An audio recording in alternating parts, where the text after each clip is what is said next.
Assalamualaikum warahmatullahi wabarakatuh. Kami dari kelompok 3 ingin mempresentasikan mengenai populasi penelitian dan sampel.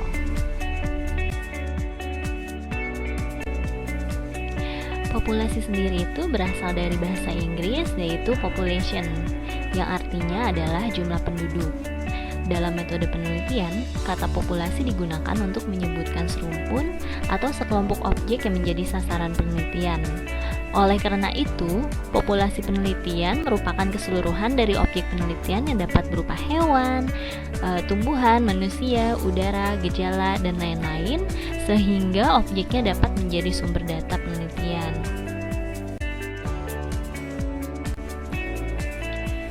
Jika dilihat dari penentuan sumber data, maka populasi dapat dibedakan menjadi populasi terbatas dan populasi tidak terhingga. Yang pertama adalah populasi terbatas, yaitu populasi yang memiliki sumber data yang jelas batas-batasnya secara kuantitatif. Misalnya, jumlah murid remaja SLTA di Surabaya pada tahun 2004 sebanyak 150.000 siswa, terisi dari 78.000 murid laki-laki dan 72.000 murid perempuan. Yang kedua adalah populasi tak terhingga, yaitu sumber data yang tidak ditentukan batas-batasnya secara kuantitatif, tapi dapat dijelaskan secara kualitatif. Misalnya, jumlah gelandangan di Indonesia. Berarti ini kan harus dihitung dari tahun ke tahun tiap kota, bukan hanya pergelandangan yang ada sekarang saja, tapi juga di waktu yang akan datang. Jika dilihat dari tingkat kompleksitas objek populasi, populasi dibedakan menjadi populasi homogen dan populasi heterogen. Populasi homogen yaitu keseluruhan individu yang menjadi anggota populasi memiliki sifat-sifat yang relatif satu sama lain.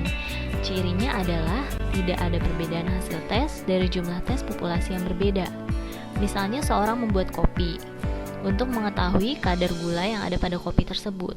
Nah, cukup dengan mencoba setitik atau sedikit dari cairan kopi tersebut. Yang kedua adalah populasi heterogen, yaitu keseluruhan individu anggota populasi relatif memiliki sifat-sifat yang individu pula, yang membedakan satu dengan yang lainnya. Misalnya, penelitian yang berobjekkan manusia. Nah, manusia itu kan sifatnya adalah unik dan komplit. Jadi, akan terjadi perbedaan antara manusia yang satu dengan manusia yang lainnya.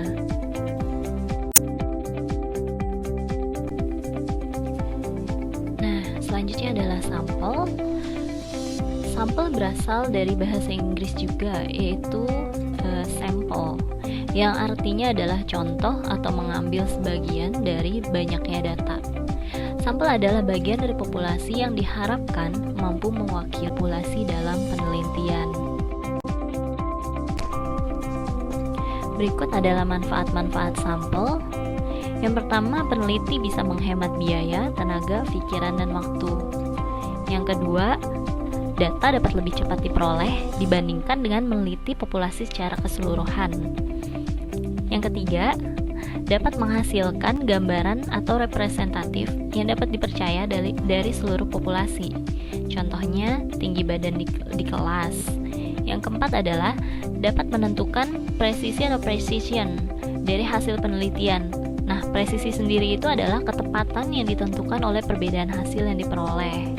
Yang terakhir adalah itu adalah sederhana sehingga mudah dilaksanakan. Sampel yang diobservasi mampu memberikan informasi terkait populasi yang diteliti, dan informasi yang diperoleh akan menjadi bahan baku bagi pengambil keputusan.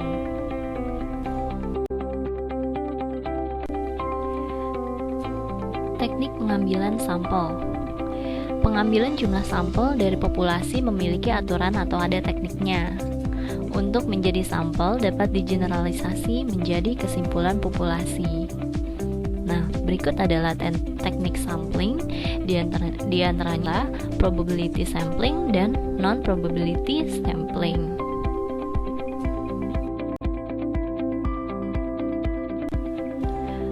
Probability sampling. Yang pertama adalah simple random sampling. Nah, teknik ini adalah teknik yang paling sederhana dan diambil secara acak, tanpa memperhatikan tingkatan yang ada dalam populasi. Yang kedua adalah proportionate stratified random sampling. Nah, teknik ini hampir sama dengan teknik simple random sampling, namun penentuan sampelnya memperhatikan strata atau tingkatan yang ada dalam populasi. Yang ketiga adalah disproportionate stratified random sampling, atau teknik pengambilan sampel yang dilakukan apabila sifat atau unsur dalam populasi tidak homogen dan berstrata secara kurang atau tidak proporsional. Yang ketiga adalah cluster sampling atau area sampling. Nah, teknik ini digunakan untuk menentukan sampel apabila objek yang akan diteliti atau sumber datanya itu sangat luas.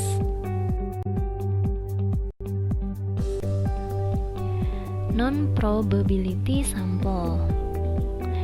Yang pertama ada sampling kuota, yaitu teknik sampling yang menentukan jumlah sampel dari populasi yang memiliki ciri tertentu sampai jumlah kuota atau jatah yang diinginkan. Yang kedua adalah sampling purposive. Di sini adalah teknik penentuan sampel dengan pertimbangan tertentu. Selanjutnya ada sampling sistematis, yaitu teknik pengambilan sampel berdasarkan urutan dari anggota populasi yang telah diberi nomor urut. Selanjutnya ada sampling incidental. Incidental adalah teknik penentuan sampel berdasarkan kebetulan. Nah, selanjutnya adalah sampling jenuh. Sampling jenuh adalah teknik penentuan sampel bila semua anggota populasi digunakan sebagai sampel.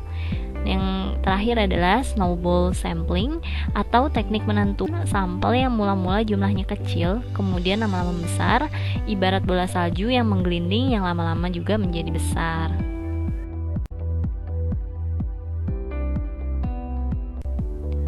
Menentukan ukuran sampel. Berikut adalah tabel penentuan jumlah sampel dari populasi tertentu yang dikembangkan dari Isaac dan Michael. Untuk tingkat kesalahannya 1%, 5%, dan 10%.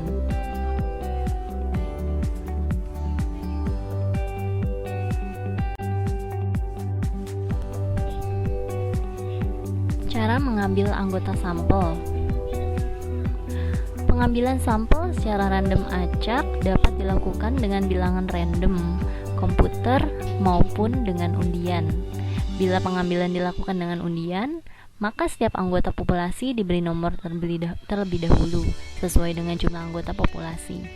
Karena teknik pengambilan sampel adalah random, maka setiap anggota populasi memiliki peluang untuk dipilih menjadi anggota sampel. Peluang akan semakin besar apabila yang telah diambil tidak dikembalikan. Bila yang telah diambil keluar lagi, dianggap tidak sah dan dikembalikan lagi.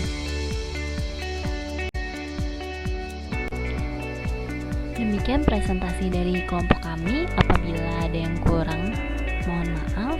Terima kasih telah menyimak video presentasi kami. Semoga bermanfaat bagi teman-teman semua. Assalamualaikum warahmatullahi wabarakatuh.